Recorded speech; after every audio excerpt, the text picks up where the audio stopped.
Bonggang amenities ang priority ng Team Kramer o pamilya ni Doug at Cheska Garcia Kramer para sa kanilang pinapatayong dream home.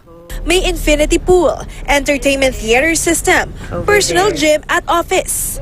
This is our loft area. Our loft area. So this is gonna be all glass when you enter the house. Tutok ang mag-asawa sa construction at naglalaan sila ng panahon para makita ang progress nito. Dagdag pa ni Cheska, magkakaroon din ng sariling classroom ang kanilang mga anak sa loob ng bahay. Just in case I decide to homeschool, I am prepared. All work and no play muna. Ang mantra ngayon ni Pamilya Rosestar Rocco Nacino na excited na sa pinapagawa niyang bahay sa Antipolo. Impressive ang view ng bahay ni Rocco.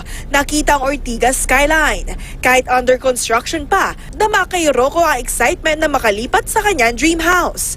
Kapag natapos na ang bahay, ito na raw ang magsisilbing family home ng mga Nacino.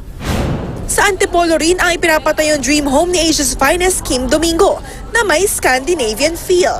After 3 years sa showbiz, pagpapatayo ng sariling bahay na ang kanyang pinagkakabalahan ngayon. Early next year, target ni Kim na makalipat na sa kanyang bagong bahay. Gusto ko maaliwalas lang.